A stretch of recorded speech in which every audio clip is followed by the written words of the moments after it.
Good morning. Well, it's almost noon, but thanks for checking in, guys. So I had to run over here, an emergency per se. I've been trying to reach out to the foundation guys for the last couple weeks to figure out when they're coming to do the slabs, and no response. Well, yesterday afternoon, the slab guy for the foundation company just shows up at 3 o'clock in the afternoon and then calls me. He's like, "Hey, I'm here, ready to do slabs." It's like, okay, so he was looking over everything. And he's like, "Well, when can you get this plumbing done?" It's like, well, that's what I've been like trying to figure out from you for the last 2 weeks, is when you're coming to do this so that I can get a plumber scheduled. I let my plumber know they're supposed to do the rest of our plumbing, and he's trying to get it on his schedule. Everyone's so busy. And then all of a sudden the foundation guy just shows up and says, "All right, I'm ready." And it's like, dude. So anyways, here I am trying to, which I can do this myself. I'm trying not to, but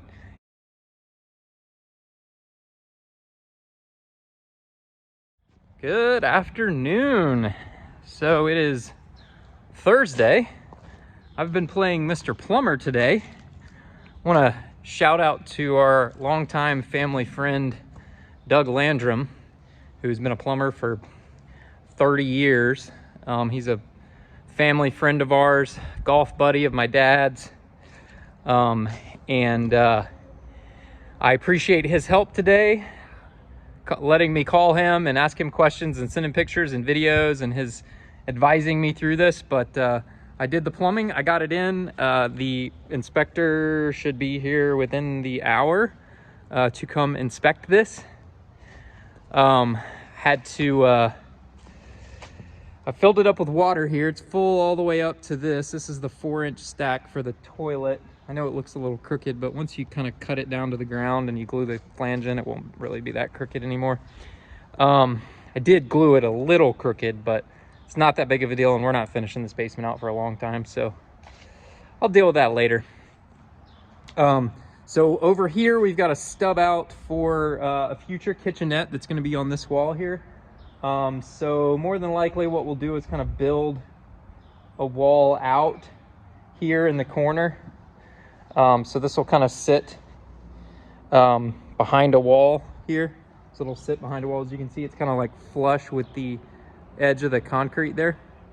So there'll actually be a wall that comes out here, and this will be in the utility room behind it. And I'll just tie the plumbing into this. Because we had the footing down here, I really couldn't get any closer without busting up that footing, and I really didn't want to chisel out a footing today. That wasn't really on my list of fun things to do. So got this done after like 4 trips to Ace Hardware, buying fittings and back and forth. Luckily, Ace Hardware is only like 1.5 miles from here, so I can be to Ace Hardware, get something, and back in like 10 minutes, which is kind of nice. So anyways, so breakdown, this is the toilet. That is the shower. There is a partition wall right there on that, and that is actually a vent, and it is where the lavatory sink line will tie into that. So that will be both a vent, a wet vent as they call it, and the lavatory sink will drain into that pipe. So yeah, you've got your trap here. So that's for the shower. And we basically made it, it's about centered about 15 inches off that wall, because you got the shower drain in there. And what I'll do before we pour the concrete is I'll actually put a sleeve around that. As they're filling, we'll put like a little sleeve. That way, if I need some movement, especially like whenever I do that shower in the future, I'll probably do a Curdy shower. I've done a lot of Schluter Curdy showers. I will use a Curdy drain, and you need clearance around it to glue that Curdy drain flange down onto that riser pipe. So, but we've got our pit in here.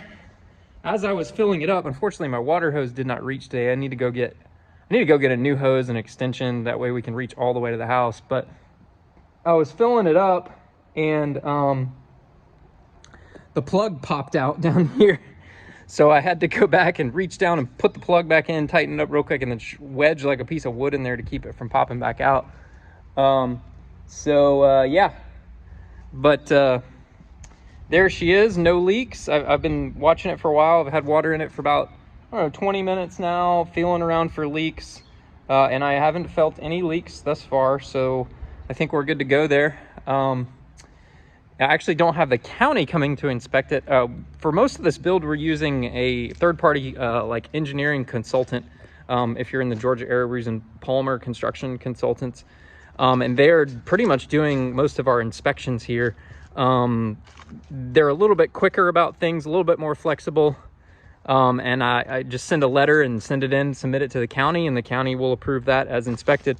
They started allowing that last year during COVID because the inspectors didn't want to go on site and blah, blah, blah, blah, blah, and state regulations. So third-party inspections became approved in our county. So now you can use third-party companies to do inspections, which is nice. Gives you a little bit of flexibility. The county's pretty good about inspecting now. I mean, my inspector that we have here is a pretty cool guy, Steve. And he can be out here usually within 24 to 48 hour notice. But I wanted to get this done today, so I reached out to Palmer yesterday afternoon, and they were sending somebody out this afternoon. So basically within 24 hours of me reaching out to them. And then the guys are getting started prepping for the slabs and everything tomorrow. So Martin, the guy who sort of runs the slab division of the foundation company, came out here earlier today just to check on things, make sure all the materials were delivered that he ordered. And they are. So tomorrow his guys are going to get here and get started. They've got to dig grade beams out in here, and they've got to put gravel in and compact the gravel. They got 2 tandem loads of 57 up there, and put the rebar and the plastic and the mesh and all that stuff down. Prep it all for slabs, and then he ordered concrete, and we'll be pouring concrete at the end of next week. So that's good news. Happy, happy, happy.